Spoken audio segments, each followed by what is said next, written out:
Welcome back, friends. Corey from Wandering Weekends here. A few weeks ago I posted a couple of pictures of some cast iron that I had restored, and it was wildly popular on Facebook and Instagram. I was surprised at how many likes and comments we got, and everyone wants to see a video on how to restore it. So today I'm going to do that video. We're going to go over how to restore some of this antique cast iron. I love this stuff. I have deep southern Appalachian roots, and this stuff was heavily used in those hills. But we're going to go over how to restore it. We're going to turn something like this into something like this. And we're also going to talk about what to look for if you're at a flea market, an antique shop, a yard sale, what to look for on pieces that might be worth restoring. So stay tuned.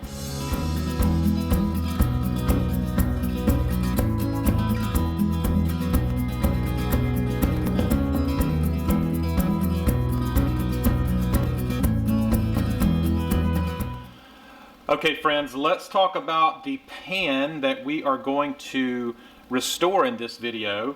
And I chose this one because it's unique. It's not particularly valuable or anything like that, but it's unique. I like it. It's something I don't have yet in my collection, and it's got good bones to it. And we'll talk about that in just a second. It's also going to allow me to show you some important techniques. It's got a lot of little nooks and crannies in it, as you can see. Some sharp edges, and there's some techniques to go on there. There's nothing particularly special about this pan. Like I said, it's not that valuable. Now, is it possible that a maker's mark may show up back here? Possible, but I don't see enough build up to where we're blocking out any maker's marks. That does happen sometimes, and that's a lot of fun when it does. I don't think it's going to happen on this one, not to ruin the video for you. But yeah, we're going to show you, I'll take you through the process of restoring this particular pan. Now, put that away for a second. Why am I out here in the garage? Well, the gold standard for restoring these cast iron skillets, pans, whatever, is an electrolysis tank. There's different ways you can do this as far as restoring them. You can put them in a self-cleaning oven. You can put them in oven cleaner and then wrap them in a trash bag. There's different ways all over the internet you can do this.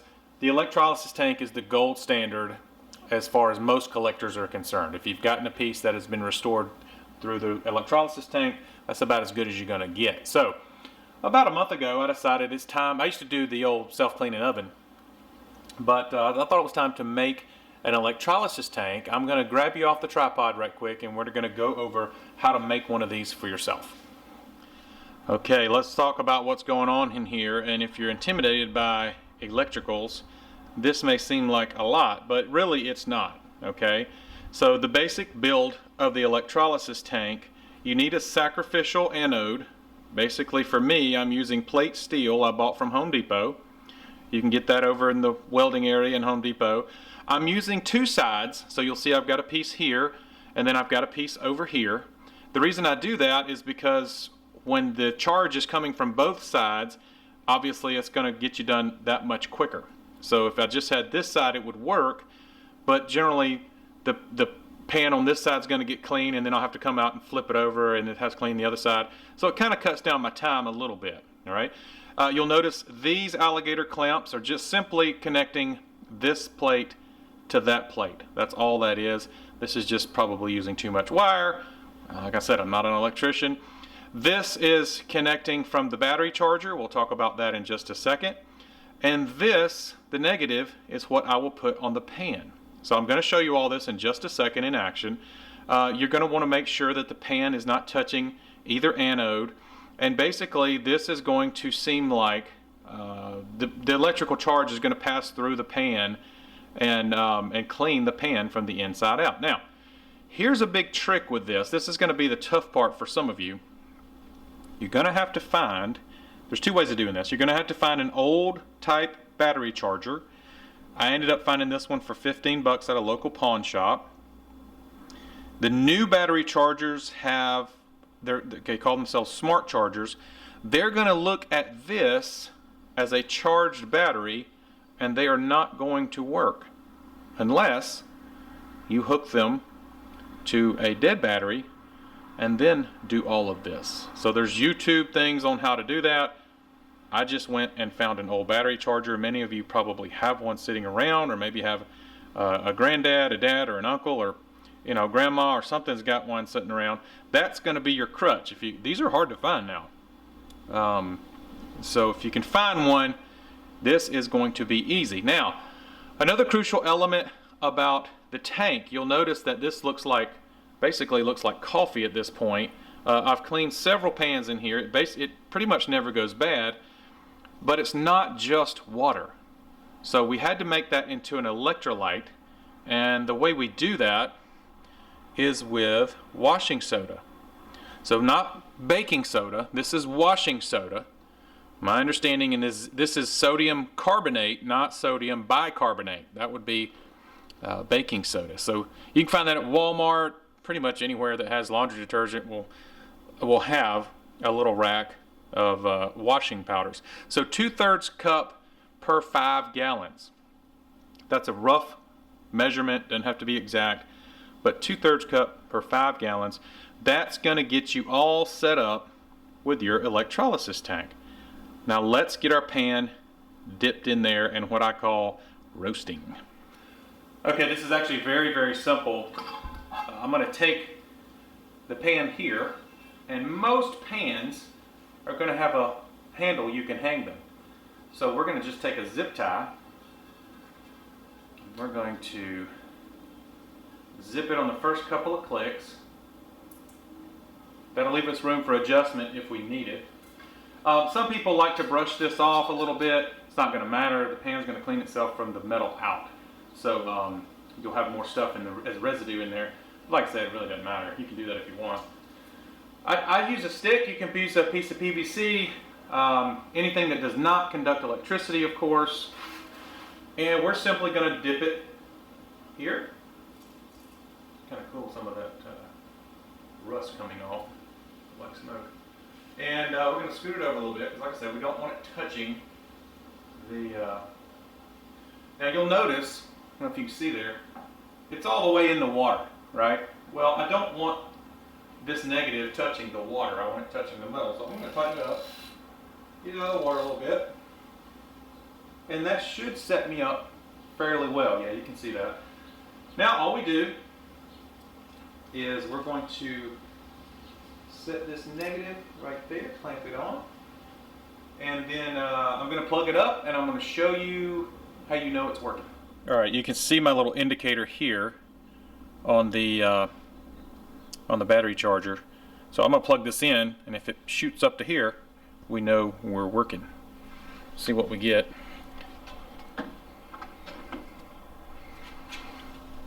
All right, we're roasting, and you'll notice, if you look closely in here, you're going to start to see little bubbles. Let's see if I can zoom it. There we go. There you go. You can see them popping up. That lets you know this thing is cleaning. Now this particular battery charger, and I assume a lot of them, they will cycle on and off. So you'll hear them clicking on, clicking off. All that's normal. But when we come back, this is going to sit for about 24 hours. When we come back, this entire tub will be full of foam. Now, another important thing is you'll notice I'm right next to a window. I've actually got this window open a little bit in our garage for some fresh air. That foam is producing hydrogen. So as long as you've got it a little bit of air moving, you should be able to do this in your garage. If not, make sure it's on a back porch, something like that. You obviously, for very obvious reasons, you don't want hydrogen building up. But we're going to sit and let this roast overnight. Now let's talk about what to look for when you're out shopping for cast iron. Okay, we've got a couple of samples here in front of you. This one has been restored quite some time ago. This one is in the middle of being restored. This hasn't been seasoned yet. This one's extremely old. We'll talk about this here in just a little bit. And this one is just came out of the pile that I bought as a lot. It's nice and rusty. It's got some age on it. It's probably been sitting outside a little bit. So what do you look for when you're out shopping for cast iron? Let's say you want to get into this hobby, or you at least want to pick up a few fun pieces. The first thing you're going to look for is a maker's mark. So if you're interested in collectible stuff, you're going to look for a maker's mark. So for example, This one doesn't really have any maker's mark. It's just got a number 8, 10.5 inch or 10 5/8 inch. A lot of times you'll have maybe a Griswold here or a Wagner ware. You'll have some notches, 3 notches indicate an old Lodge pan. But anyway, you can research all of that online. And if you're looking for collectibles, that's probably the way to go. Now, if you're just looking for some items to use at the campsite, you don't necessarily need the collectible type, right? So I'm going to show you how to tell if you're getting a good pan. So a good example, the first thing you'll want to look at for that is a smooth cooking surface. And even though this is rusted, when you feel it, you can tell once the rust is gone, once the electrolysis does its job, this is going to be a pretty darn good cooking surface here. So this would be a pan if you're looking for something to just use. This is actually an old Lodge. You can see these 3 notches. See that small notch in the heat ring? This is an old Lodge pan. So, so this has a pretty good surface. This would be one you could definitely restore and be worth cooking on at the campsite. So as far as the cooking surface is concerned. Now, another thing you want to look for that's important about usability is it warped? Believe it or not, these pans can get too hot, and a lot of times they'll warp. So I'll give you a good example. This one over here, this is like a family heirloom for us, so we don't really care whether that's warped, but you can see, if you're, especially on a flat stove, that's going to be quite annoying. This one, I'm doing the same motion, and it's flat as a pancake. The old Lodge, it's got a little bit of movement, but I would be happy with that, okay? So this would be something I would definitely be interested in. If I found this at a flea market or something for $5 or $10, it would definitely be worth picking up and restoring, especially since it's an old Lodge. It'll actually have a little bit of value to it. Nobody's going to retire off selling this pan, but it'd be fun to have.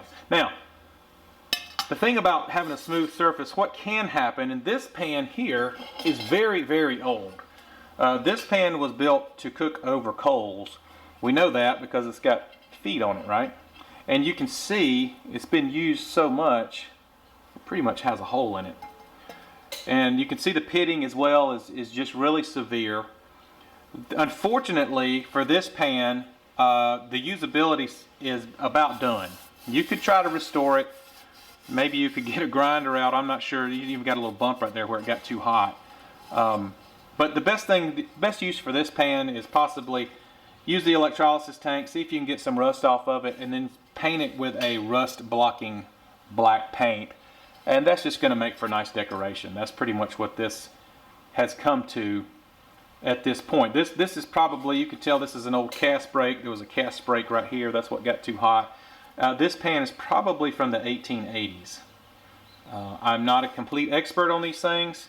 Somebody may correct me in the comment section.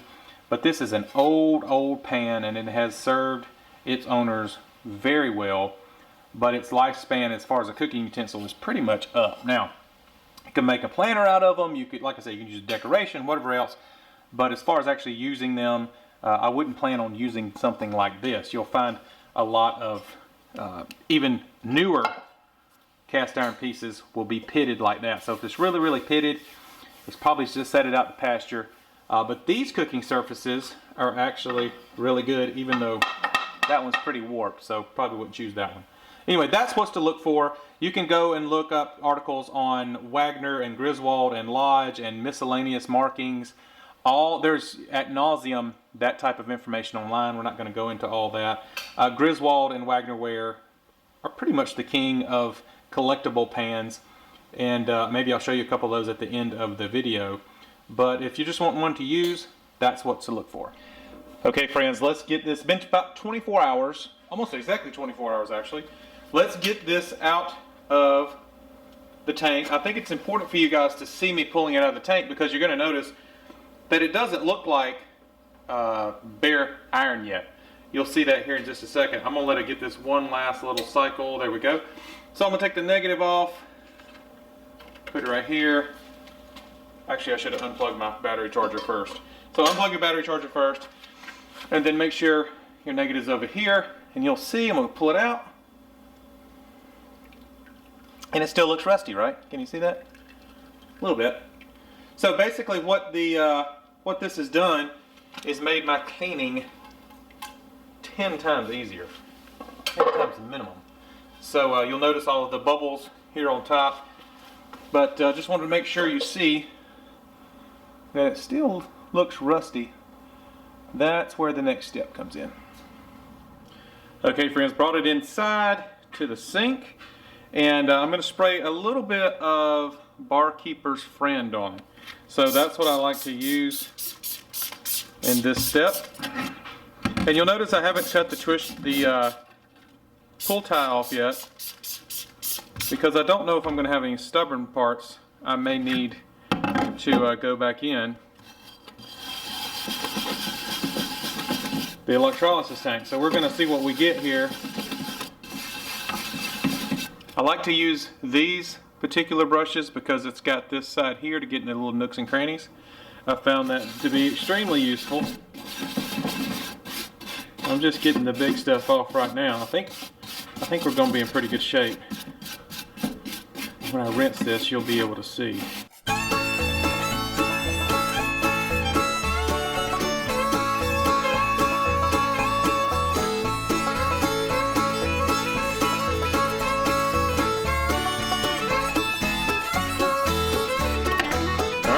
See what we got. Oh yeah. This is looking good.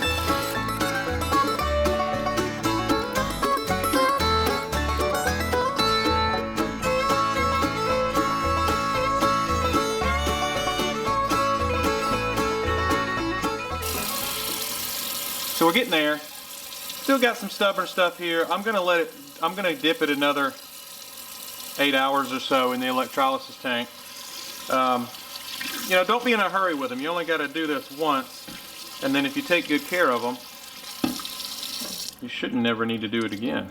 The reason that these need to be done this time is, you know, back in the day they just cooked, wiped it clean, and put it up.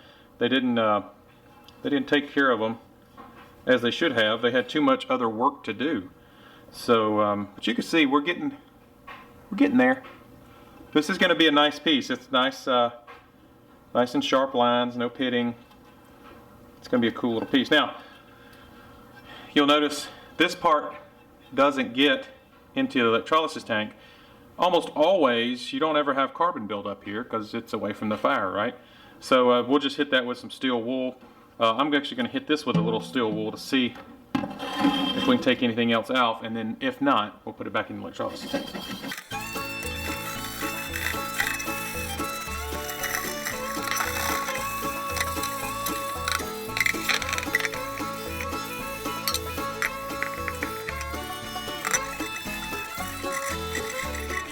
Alright guys, so you can see after the steel wool, the back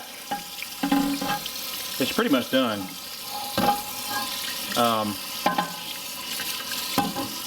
Got a little bit more I can do in these little nooks and crannies in here. But yeah, this is, the back's looking really good. The back would not need another soak in the electrolysis tub. I'd be happy with this.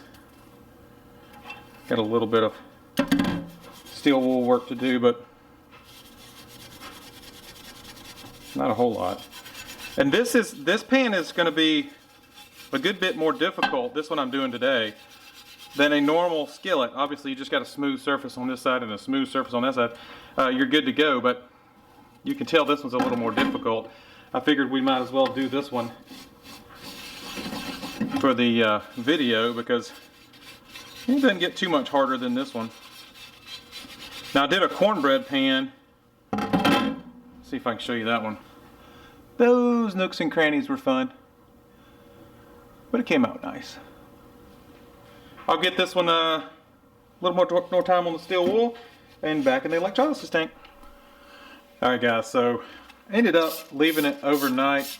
Yesterday got away from me, and so it's been in there another 24 hours pretty much, which is fine. It's kind of the good thing about the electrolysis. You can just let it roll. But I'm going to go in here and I'm going to scrub this scrub it down pretty good. And we'll be ready to get going. I'm going to go ahead and preheat my oven to 200 degrees. So that's really important. So go ahead at this point, when you know you're about done scrubbing, go ahead and preheat your oven. Okay, at this point, guys, I want to tell you, it's important to me, this is just how I do things, to use some type of lint-free paper towels. These are just shop towels you can find at Home Depot or Walmart or anything like that. And so I start using these at this point. I just don't want any lint left over. So we're pretty much done. I did about another 5 or 6 minutes of scrubbing on this thing. And this one is a little more stubborn than some. Okay, you can see some pitting in there. That's going to be all right. We'll be fine there. We'd rather not have that, but like I said, this came in a big lot, so I just wasn't real picky on what I got with it. But this is about as good as we're going to get. Now, what I'm going to do, I've got my oven preheated to 200, like I mentioned. I'm going to dry this off as best I can, and then I'm going to put it in that oven, let it bake for a second, probably about 10 minutes at 200 degrees. That's really going to make sure everything is bone dry.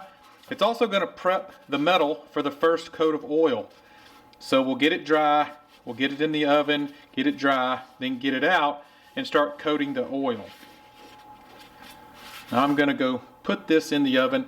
At this point, it doesn't matter if you put it face up or face down, but after the next step, it certainly will. Okay, I can't stress the importance enough of getting this thing dried and put it in the oven immediately. This thing, if you look at it wrong, it's going to rust. Okay, so we're going to go ahead and put it in. You'll see I have some other pieces in here. It stinks up the house when you do this a little bit, so I try to do it several pieces at once, so we do it less often. But I'm just going to put it face up right now. Like I said, it doesn't matter. The next step, it will.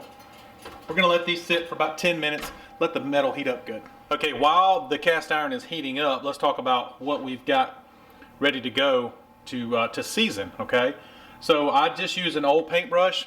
You can buy a new one if you're fancy. This one's going to work just fine. I've got a little bit of what I'm using today is grapeseed oil. That seems to be the most recommended, but I'm gonna be real honest with you. Crisco was good enough for Grandmama, so Crisco works fine for me too. So I've used Crisco before, especially on some of my pans I've been passed down, just because that's what they used on them. But I think the gold standard, for the most part, is grapeseed oil. I got a little bit of grapeseed oil in here to use the paintbrush, especially with this particular pan that we're doing today. It's got some nooks and crannies in it. It's just easier to use a brush. I've got some lint-free paper towel here. Like I said, the shop towels. I fold it up like this to apply. And then this is probably the most important towel I use. This is to take off the excess oil. That is easily the biggest mistake most people use when they're trying to season these things, is using way too much oil. It doesn't take much. As a matter of fact, once you put it on the pan, you literally try to get as much off as you can. Whatever's soaked in has already soaked in. You get the rest off. If you don't, it's going to have weird patterns. It's going to get sticky, and we don't want any of that. So we're ready to rock here. A few more minutes in the oven for the iron, and then we'll get it out, and I'll show you how I put the first coat of oil on. Okay, let's pop her out of the oven. And there's no exact science here. Just enough time for this thing to get warm. And I'm going to start with the paintbrush, and I'm going to just start coating this thing with some oil. And you'll see why I need to get the oil in these nooks and crannies. You can see that. So it's not using a paper towel with this particular pan would be a little tougher. Usually you can just take one of these shop rags and wipe down, like a normal cast iron skillet. You can just wipe it down. I got some way too much oil over here. Come back over here and bring it. But you want to make sure that you get oil in every single nook and cranny, because if you don't, it will 100% rust on you. As old Justin Wilson used to say, guarantee. Right, Mom? Alright. Don't forget about the handle.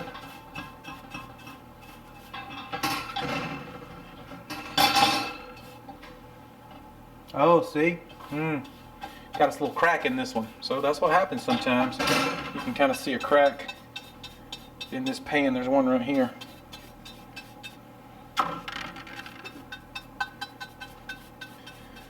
this is why, you can see, again, all these nooks and crannies is exactly why I use a brush. Because these would be a huge pain to get with a paper towel. Don't forget the outside of the pan.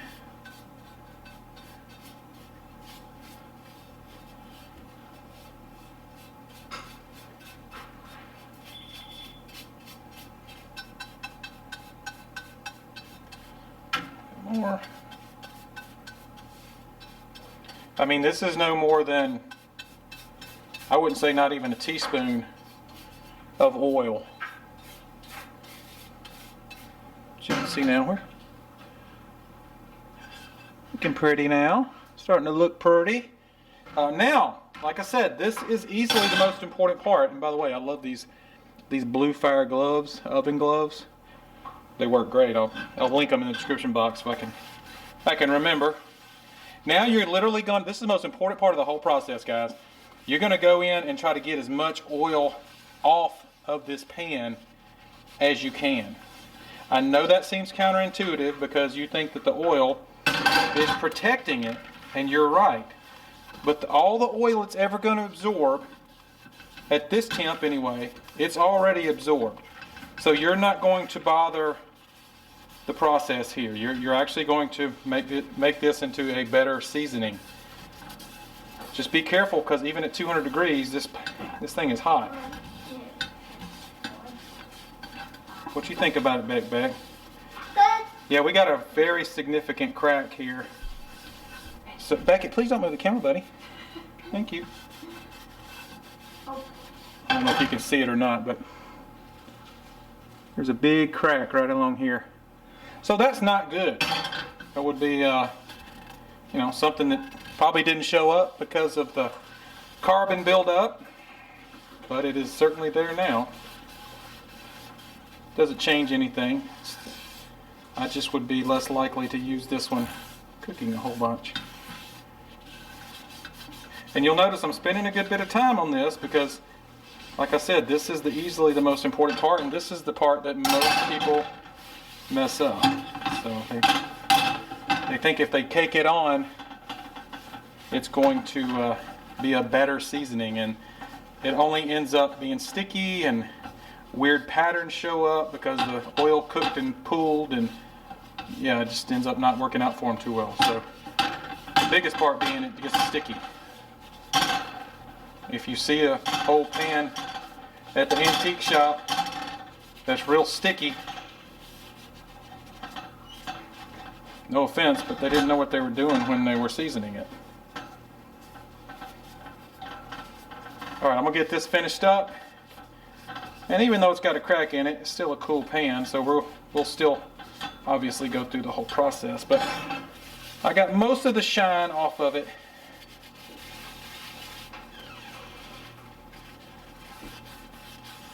Alright, now we're going to bump it up to 300 degrees and do all of that again. This time you're going to place it in the oven face down. Very important. Okay, we've had the pan at 300 for about 10-15 minutes maybe. And you can see our first seasoning is looking pretty, but we're not there yet. So metal's a little hotter now. We're going to go in, put another thin coat of oil on this.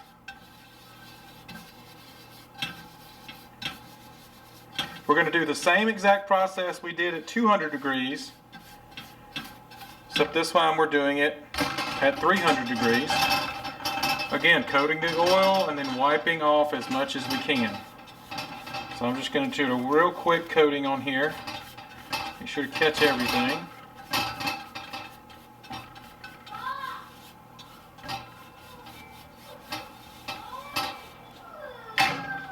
And we've got two kids, so hold on a second. Okay, crisis averted. Now, we have to go in again, like I said, and wipe off as much as we can. So, the most important step. Now, at this point, this pan is very hot.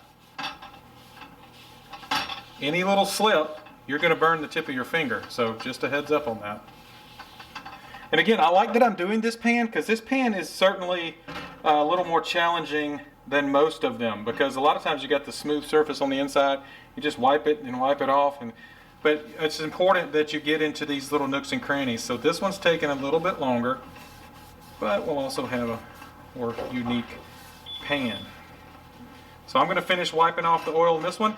Now the next step, we are going to take this, we're going to pop it back in the oven at 450 this time, and that's going to sit for 2 hours. That's going to be the final, just baking that oil in. It's going to come out nice and what I call crispy, but it'll be like a dark golden brown. That's going to be your seasoning. That'll be the next thing that you see. Will be after this step, 450 for 2 hours. Let it cool on its own. Turn the oven off and let it cool down on its own. And then I'll show you the finished product. Here it comes. Stay tuned. Okay, friends, here we are, our finished product. And it's still a little warm. I just got it out. But there we are. See that in there? Now, you can certainly see that crack? Yep, you can see the crack there that we mentioned earlier. That would not be there if it weren't, that little piece of oil wouldn't be there for that crack. But that's it. So you can see it baked itself on. And it's looking good. Happy with this. I wish it hadn't cracked, or didn't have the crack already. If I cracked it, this is the first one I've cracked in 15 years. So I think the crack came about with once we got all of the old carbon out. But that's it, guys. Let me show you a couple more of the pieces I've done. All right, one of my favorites, and now keep in mind, all of this cast iron came out of the same lot. I bought there's a picture, I'll show you a picture right quick. There you go, right there. And this all came out of the same lot. One of my favorites in the group was this waffle iron. So you can imagine that this was quite the experience to get on all those nooks and crannies. But basically you pour your batter in, cook it over that side, and then pop it up. Flip it to the other side. It's got this nice little base, and it comes separate. And yeah, it was all complete. So I was great, very happy to have that one. This one doesn't have a maker's mark on it. There's an F there, there's an 8 there. If you know what that is, I'd love to hear. But I'm not sure on the maker of that one. I'm just glad to have it. Now, here's another interesting piece. This is a deep fat fryer here. Let's see, can you see it? There it is. And now the only thing, I got this from eBay. This is one of the original baskets that went in it. Right, so you fill that up with oil and fry and bring it out. But this one is actually a Griswold. Oh, upside down. This one's a Griswold. And these are sought after. This one's probably worth, I don't know, 80 or 100 bucks. I got to get a hay bale wire handle for it. So it didn't have that, but that's what goes in these two spots here. All right. So moving along, like I said, all this came out of that same lot. Now this one's a Wagner ware. You can see that there. There you go. See, Wagner ware, Sydney. This is a fat-free fryer, and they say that because it's shallow. Not sure how fat-free you are, but you can see that the surface is nice and smooth. Wagner's known for you can see the circles in their finish of their cooking surface. You can see that there. So I was grateful to get that one. And then just one more from that group. This is another Griswold. You can see there. There you go. And this one's got a really great cooking surface. So no wobble and smooth as silk down here. Not sure what that is. That's probably extra oil that I didn't get off.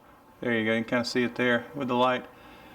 But you can see these old pans are still, I mean, these things are rocking and rolling, so it's hard to beat them.